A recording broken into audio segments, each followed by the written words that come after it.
ನಮಸ್ಕಾರ ಎಲ್ಲರಿಗೂ. ನಾವು ಈ ಹಿಂದಿನ ವಿಡಿಯೋದಲ್ಲಿ ರಾಷ್ಟ್ರಪತಿಯ ಮಹಾಭಿಯೋಗದ ಪ್ರಕ್ರಿಯೆ ಬಗ್ಗೆ ಚರ್ಚೆ ಮಾಡಕತ್ತಿದ್ವಿ. ರಾಷ್ಟ್ರಪತಿಯ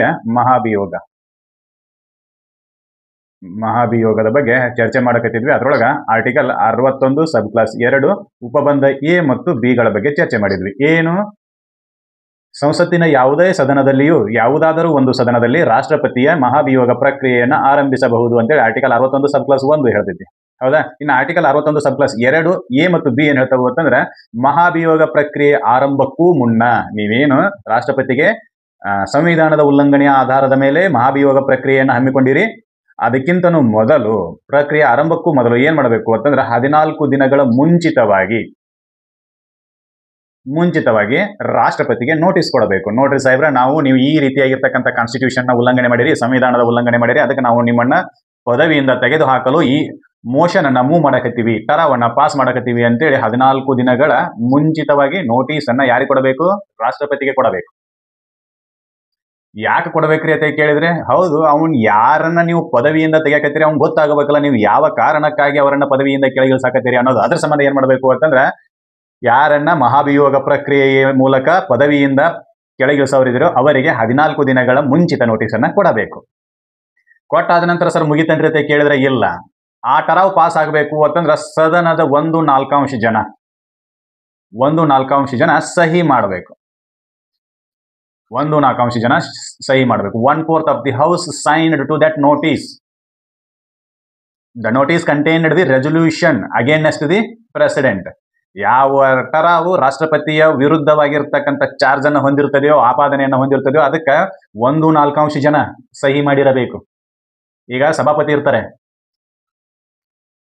ಸಭಾಪತಿ ಏನ್ ಮಾಡ್ತಾರೋ ಅಂತಂದ್ರೆ, ಡೇ ಟು ಡೇ ಪ್ರತಿದಿನ ನಡೀತಕ್ಕಂಥ ಕೆಲಸ ಕಾರ್ಯಗಳ ಲಿಸ್ಟ್ ಅನ್ನ ರೆಡಿ ಮಾಡಿರ್ತಾರೆ. ಇವತ್ತು ಈ ವಿಷಯದ ಬಗ್ಗೆ ಚರ್ಚೆ, ಇವತ್ತು ಈ ವಿಷಯದ ಬಗ್ಗೆ ಚರ್ಚೆ, ಮತ್ತೊಂದು ವಿಷಯದ ಬಗ್ಗೆ ಚರ್ಚೆ ಅಂತ ಇರ್ತೈತಿ.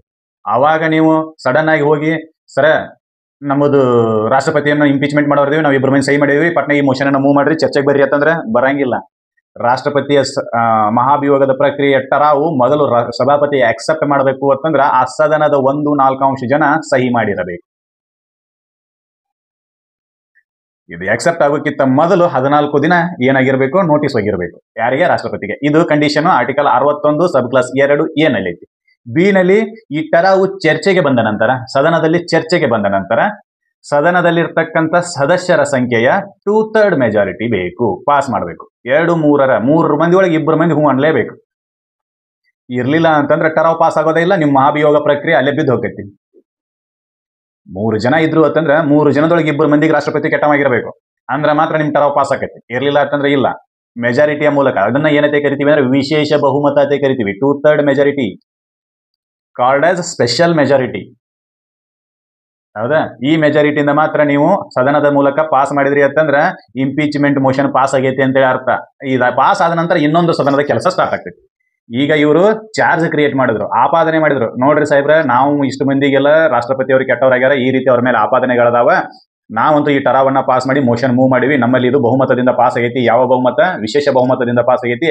ಈಗ ನಿಮ್ಗೆ ಕಳಿಸ್ಕೊಡಕತ್ತೀವಿ, ಇನ್ನೊಂದು ಸದನಕ್ಕೆ ನಾವು ಕಳಿಸ್ಕೊಡಕತ್ತೀವಿ. ನೀವು ನಮ್ಮಲ್ಲಿ ಪಾಸ್ ಆಗಿರೋದ್ರಿಂದ ನಿಮ್ಮಲ್ಲಿ ನೀವು ಪಾಸ್ ಆಗ್ಬೇಕದು. ನಿಮ್ಮಲ್ಲಿ ಪಾಸ್ ಆಗದೇ ಇದ್ರೆ ಅದು ಇಂಪೀಚ್ಮೆಂಟ್ ಮೋಷನ್ ಬಿದ್ದು ಹೋಗ್ತೈತಿ. ಅದಕ್ಕೆ ನೀವು ಕೂಡ ಪಾಸ್ ಮಾಡ್ರಿ ಅಂತೇಳಿ ಇನ್ನೊಂದು ಸದನಕ್ಕೆ ಕಳಿಸ್ಕೊಡ್ಬೇಕು.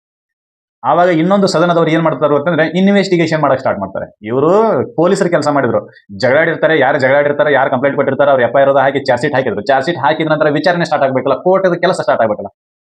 ಪೊಲೀಸರು ಹಾಕಿರ್ತಕ್ಕಂಥ ಆಪಾದನೆಗಳು ಸರಿ ಅದಾವು ತಪ್ಪದಾವು ಅಂತ ನಿರ್ಧಾರ ಮಾಡೋರು ಯಾರು? ಕೋರ್ಟ್.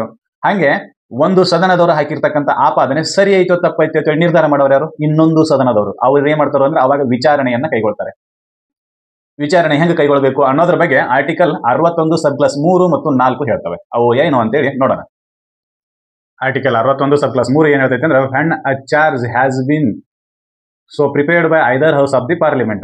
ಏನು ಆಪಾದನೆಯನ್ನ ಯಾವ್ದಾದ್ರು ಒಂದು ಸದನ ಮಾಡಬಹುದು. ಯಾವ ಸದನ? ರಾಜ್ಯಸಭೆಯರ ಇರಬಹುದು, ಇಲ್ಲ ಲೋಕಸಭೆಯರ ಏನ್ ಮಾಡಬಹುದು ಅಂತಂದ್ರೆ ಆಪಾದನೆ ಮಾಡಬಹುದು. ಯಾರ ಮೇಲೆ? ರಾಷ್ಟ್ರಪತಿಯ ಮೇಲೆ. ಯಾವ ಕಾರಣಕ್ಕೆ? ಸಂವಿಧಾನದ ಉಲ್ಲಂಘನೆಯ ಕಾರಣಕ್ಕೆ ಆಪಾದನೆಯನ್ನ ಮಾಡಬಹುದು. ಈಗ ರಾಜ್ಯಸಭೆ ಮಾಡಿತು ಆಪಾದನೆ ಅಂತಂದ್ರೆ ಲೋಕಸಭೆ ಇನ್ವೆಸ್ಟಿಗೇಷನ್ ಮಾಡ್ಬೇಕು. ಇಲ್ಲಿ ಬರೀತಾರೆ ನೋಡಿ, the other house shall be investigate the charge or cause of the charge to be investigated, and the president shall have the right to appear and to be represented at such a investigation. ಏನು, ಈಗ charge ready ಮಾಡಿದ್ರು ಇವರು. ಯಾರು? ರಾಜ್ಯಸಭೆದವ್ರು charge ready ಮಾಡಿದ್ರು ಅಂತ ಅನ್ಕೊಳ್ಳೋಣ. Charge ಅಂತಂದ್ರೆ ಆಪಾದನೆ, ಮತ್ತೇನು ಅಲ್ಲ. ಅವರ ಮೇಲೆ ಆರೋಪಗಳನ್ನ ಮಾಡಿದ್ರು. ರಾಷ್ಟ್ರಪತಿಯವರು ನಮ್ಮ ದೇಶದ ಏನು ಗುಪ್ತ ಮಾಹಿತಿಯನ್ನ ಬೇರೆ ದೇಶದವರಿಗೆ ಸೋರಿಕೆ ಮಾಡಿದಾರ ಅಂತೇಳಿ ಏನೋ ಒಂದು ಚಾರ್ಜ್ ರೆಡಿ ಮಾಡಿದ್ರು. ಸೀರಿಯಸ್ ಅಲಿಗೇಷನ್ ಮಾಡ್ಬೇಕಾಗೈತಿ. ಅದು ಬಿಟ್ಟು ಸರ್ ನನ್ನ ಪೆನ್ ತುಡುಗು ಮಾಡ್ಯಾನ್ರಿ, ನನ್ನ ಕಡ್ಡಿ ತುಡುಗು ಮಾಡ್ಯಾನು, ನನ್ನ ಚೂಟ್ಯಾನು ಬಡದಾನು ಅಂತೇಳಿ ಯಾವುದರ ಆಧಾರದ ಮೇಲೆ ನೀವು ರಾಷ್ಟ್ರಪತಿಯ ಮೇಲೆ ಆಪಾದನೆ ಮಾಡಕ್ ಬರೋದಿಲ್ಲ.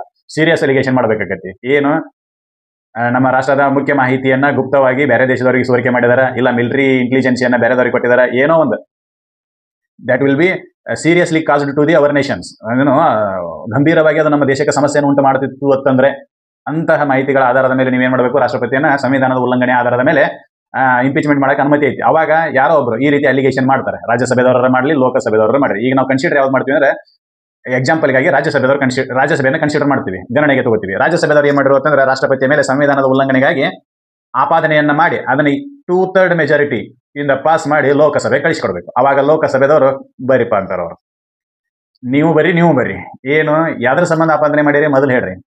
ಆಮೇಲೆ ರಾಷ್ಟ್ರಪತಿಯನ್ನ ಕೇಳ್ತಾರೆ, ರಾಷ್ಟ್ರಪತಿಯವರೇ ನೀವು ಯಾಕೆ ಈ ರೀತಿ ತಪ್ಪು ಮಾಡಿರಿ ಅಂತೇಳಿ. ಅವಾಗ ರಾಷ್ಟ್ರಪತಿಯವರು ಸ್ವತಃ ಸದನದ ಮುಂದೆ ಹಾಜರಾಗಿ ಹೇಳಿಕೆಯನ್ನು ಕೊಡಬಹುದು. ನೋಡ್ರಿ ನಾ ಮಾಡಿದ್ರೊಳಗೆ ಏನೂ ತಪ್ಪಿಲ್ಲ, ನಾನು ಅಕಾರ್ಡಿಂಗ್ ಟು ಕಾನ್ಸ್ಟಿಟ್ಯೂಷನ್ ಕೆಲಸ ಮಾಡೇನಿ ಅಂತ ಸ್ವತಃ ಹಾಜರಾಗಿ ಹೇಳ್ಬೋದು. ಇಲ್ಲ ಯಾರನ್ನರ ಕಳಿಸಿಕೊಟ್ಟಾದ್ರೂ ಹೇಳ್ಬೋದು.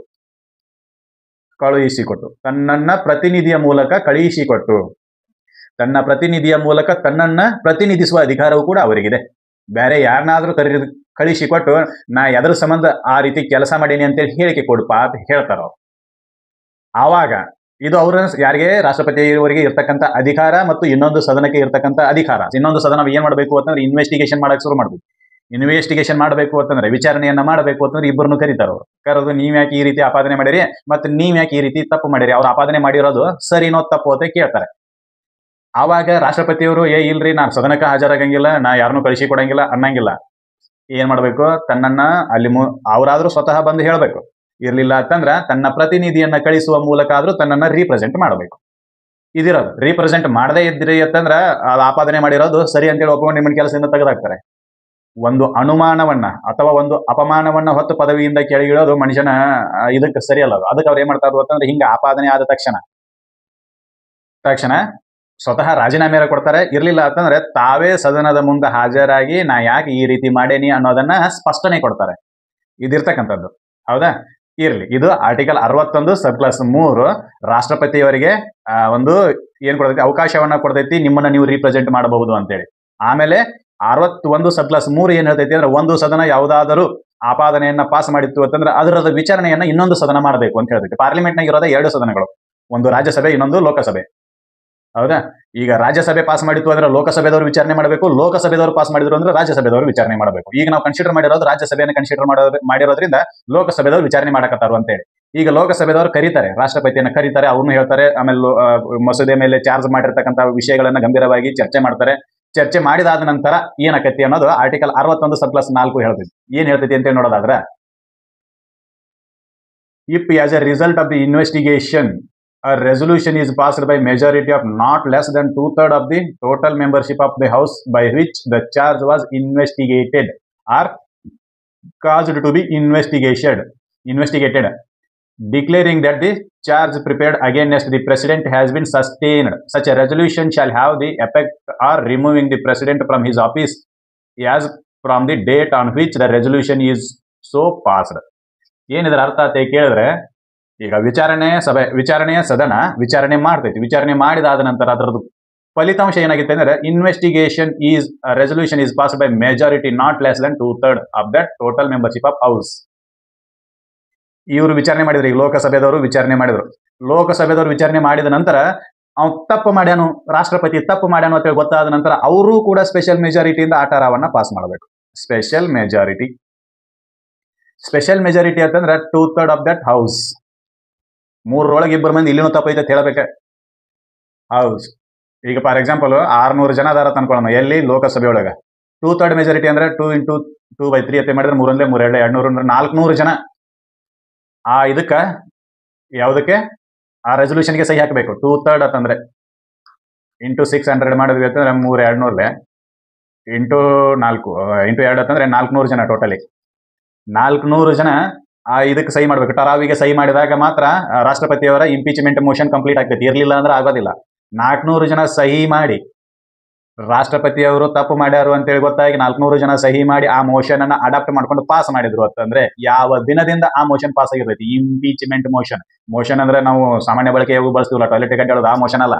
ಇಲ್ಲಿ ಬಳಸೋದು ಮೋಷನ್ ಅಂತಂದ್ರೆ ಆ ಅದನ್ನೇನಂತೆ ಕರಿತೀವಿ, ನಡಾವಳಿಗಳು ಅಂತೇಳಿ ಏನೋ ಹಿಂಗೆ ಕರೀತಾರೆ. ಆ ನಡಾವಳಿಯನ್ನ ಪಾಸ್ ಮಾಡ್ತೀವಿ, ಟರಾವನ್ನ ಪಾಸ್ ಮಾಡ್ತಾರೆ. ಟರಾವನ್ನ ಪಾಸ್ ಮಾಡಿದಾಗ 2/3 ಮೆಜಾರಿಟಿಯಿಂದ ಅದು ಪಾಸ್ ಆಕೈತಿ. ಮೂರು ಮಂದಿ ಒಳಗೆ ಇಬ್ರು ಮಂದಿ ತಪ್ಪೈತಿ ಅಂತ ಹೇಳಿ ಒಪ್ಕೊಂತಾರೆ. ಅವಾಗ ಪಾಸ್ ಮಾಡಿದ ನಂತರ ಆ ಯಾವ ದಿನಾಂಕದಿಂದ ಅದು ಪಾಸ್ ಆಗಿರ್ತೈತಿ ಆ ದಿನಾಂಕದಿಂದ ರಾಷ್ಟ್ರಪತಿಯವರು ತಮ್ಮ ಹುದ್ದೆಯಿಂದ ಕೆಳಗಿಳಿಬೇಕು. ಇಳಿಲಿಲ್ಲ ಅಂತಂದ್ರೆ ಬರೀ ಸಾಹೇಬ್ರೆ ನಿಮ್ಮ ಮನೆ ತಕ ಬಿಟ್ಟು ಬರ್ತೀವಿ ಅಂತ ಕಳಿಸ್ಕೊಟ್ಟು ಬರ್ತಾರೆ. ಹೌದಾ?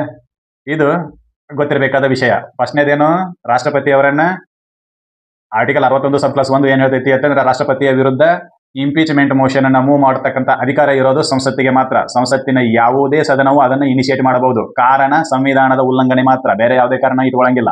ಇನ್ನು ಎರಡನೇದು ಏನ್ ಹೇಳ್ತೈತಿ, ಯಾವ ಸದನವು ಚಾರ್ಜ್ ಅನ್ನ ಮಾಡಿರ್ತೈತಿ, ಆಪಾದನೆಯನ್ನ ಮಾಡಿರ್ತೈತಿ, ಆ ಸದನವು 14 ದಿನಗಳ ಮೊದಲ ನೋಟಿಸ್ ಅನ್ನ ಕೊಡಬೇಕು. ಟರಾವ್ ಪಾಸ್ ಆಗೋಕ್ಕಿಂತ ಮೊದಲ 14 ದಿನದ ನೋಟಿಸ್ ಅನ್ನ ಕೊಡಬೇಕು.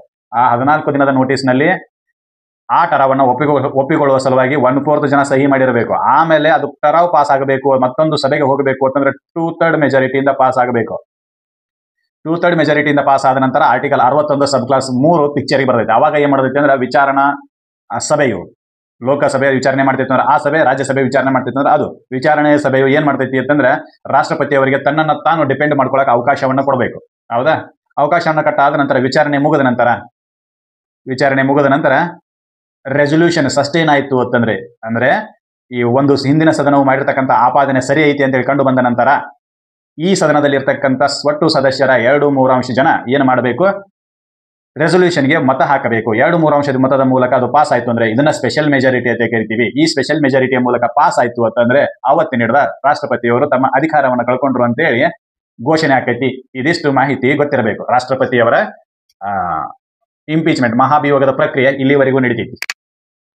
ಅಂದ್ರೆ ಈ ಪ್ರಕ್ರಿಯೆ ಎಷ್ಟು ಕಠಿಣ ಐತಿ ಅನ್ನೋದು ನಿಮಗೆ ಗೊತ್ತಾಗ್ತದೆ. ಅಂದ್ರೆ ಸುಮ್ನೆ ಹೋಗಿ ಯಾರೊಬ್ರು ನಾನು ಆಪಾದನೆ ಮಾಡುವ ಮೂಲಕ ರಾಷ್ಟ್ರಪತಿಯನ್ನ ಪದವಿಯಿಂದ ಇಳಿಸಕ್ಕಾಗೋದಿಲ್ಲ. ಎಷ್ಟು ಕಠಿಣ ಪ್ರಕ್ರಿಯೆಗಳದಾವು ಅಂತಂದ್ರೆ 2/3 ಮೆಜಾರಿಟಿ, 3 ಜನದೊಳಗೆ ಒಬ್ರು ಹೂ ಅನ್ಬೇಕು, 3 ಜನದೊಳಗೆ ಇಬ್ರು ಹೂ ಅನ್ಬೇಕು. ಸಾರಿ, ಒಬ್ರಲ್ಲ, 100 ಮಂದಿ ಒಳಗ ಎಷ್ಟು ಜನ, 60-70 ಜನ ಹೂ ಅನ್ಬೇಕು. ಅಂದ್ರೆ ಮಾತ್ರ ಇದು ಪಾಸ್ ಆಕೈತಿ. 9 ಮಂದಿ ಒಳಗೆ 6 ಜನ ಹೂ ಅನ್ಬೇಕು, 3 ಜನ ಅಷ್ಟೇ ಇಲ್ಲ ಅನ್ಬೇಕು, ಇಲ್ಲ 3 ಜನ ಅಷ್ಟೇ ಇದನ್ನಾಗೋದಿಲ್ಲ, 6 ಜನ ಹೂ ಅನ್ಬೇಕು. ಇಷ್ಟೊಂದು ಕಠಿಣ ಪ್ರಕ್ರಿಯೆ ಐತಿ. ಆಮೇಲೆ ಎಲ್ಲರೂ ಹತ್ರ ವೆಸ್ಟೆಡ್ ಇಂಟ್ರೆಸ್ಟ್ ಇದ್ದವರ ವ್ಯಕ್ತಿಗಳು ಇರ್ತಾರೆ, ಪಟ್ಟಭದ್ರ ಹಿತಾಸಕ್ತಿಗಳು ಹತ್ರ ಇರ್ತವೆ. ಯಾರು ದೇಶದ ಸಂಬಂಧ ಕೆಲಸ ಮಾಡ್ತಾರೋ ಅನ್ನೋದು ಮೂರ್ಖತನದ, ಈಗ ಸದ್ಯಕ್ಕನ ರಾಜಕೀಯ ನೋಡಿದ್ವಿ, ಅದು ಮೂರ್ಖತನದ ಪರಮಾವಧಿ ಅಂತ ಅನಿಸುತ್ತೆ. ಎಲ್ಲರೂ ತಮ್ಮ ಸ್ವಹಿತಾಸಕ್ತಿಯನ್ನ ಕಾಪಾಡಿಕೊಳ್ಳೋಣ ಇರ್ತಾರೆ. ಯಾರು ಚಲುವಂತ ವ್ಯಕ್ತಿಗೆ ಓಟ್ ಹಾಕ್ಬೇಕು, ಚಲುವಂತ ವ್ಯಕ್ತಿ ಬಂದು ಆಡಳಿತ ಮಾಡ್ಲಿ ಅಂತ ಯಾರು ಇರೋದಿಲ್ಲ. ನಮ್ಮ ಜಾತ್ಯದಾನ ನಾವು ಕಾಯ್ಬೇಕು, ಅವನ ಜಾತ್ಯದಾನ ನಾವು ಕಾಯ್ಬೇಕು, ಇವೇ ನಡೆದಿರ್ತವೆ. ಇರ್ಲಿ, ಅದೇನಾರ ಇರ್ಲಿ.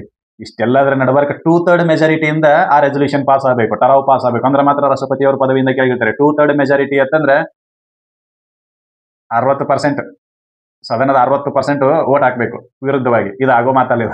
ಹೀಗಾಗಿ ಇಲ್ಲಿವರೆಗೂ ಭಾರತದ ರಾಷ್ಟ್ರಪತಿಯವರ ಒಬ್ಬ ರಾಷ್ಟ್ರಪತಿಯನ್ನ ಮಹಾಭಿಯೋಗ ಮಾಡಕ್ಕಾಗಿಲ್ಲ. ನೆನಪಲ್ಲಿರ್ಲಿ. ಪ್ರಕ್ರಿಯೆ ಮೊದಲು ಸ್ಟಾರ್ಟ್ ಮಾಡಬೇಕು ಅಂತಂದ್ರೆ ಅಡಾಪ್ಷನ್ಗೆ ನಿಮಗೆ 1/4 ಜನ ಬೇಕು. ಹೌದಪ್ಪ, ನಾವು ರಾಷ್ಟ್ರಪತಿಯ ವಿರುದ್ಧ ನಾವು ಇಂಪೀಚ್ಮೆಂಟ್ ಮೋಷನ್ ಮೂವ್ ಮಾಡತ್ತೀವಿ ಅಂತಂದ್ರೆ ಆ ಸದನದ 4 ಜನ, 4ರಾಗ ಒಬ್ಬ ಹೂ ಅಂದಿರ್ಬೇಕು, 4 ಮಂದಿ ಒಳಗೆ ಒಬ್ಬ ಹೂ ಅಂದಿರ್ಬೇಕು. ಅಂದ್ರೆ ಮಾತ್ರ ನಿಮ್ಮ ಮೋಷನ್ ಅಡಾಪ್ಟ್ ಆಗ್ತೈತಿ. ಅಡಾಪ್ಟ್ ಆದ ನಂತರ ನೀವು ನೋಟಿಸ್ ಕಳಿಸ್ತೀರಿ. ನೋಟಿಸ್ ಕಳಿಸಿದ ನಂತರ ಅಲ್ಲಿ ಏನ್ ನಡೀತೈತಿ, ಚರ್ಚೆ ನಡೆದಾದ ನಂತರ 2/3 ಮೆಜಾರಿಟಿಯಿಂದ ಅದು ಪಾಸ್ ಆಗ್ಬೇಕು. ಅಲ್ಲಿಂದ ಬಂದ ನಂತರ ಇದು ಇನ್ವೆಸ್ಟಿಗೇಷನ್ ಮಾಡ್ಬೇಕು. ಇನ್ನೊಂದು ಸದನ ಇನ್ವೆಸ್ಟಿಗೇಷನ್ ಮಾಡಿದ ನಂತರ ಅದು 2/3 ಮೆಜಾರಿಟಿಯಿಂದ ಪಾಸ್ ಮಾಡ್ಬೇಕು. ಇರ್ಲಿಲ್ಲ ಅಂತಂದ್ರೆ ಇಲ್ಲ.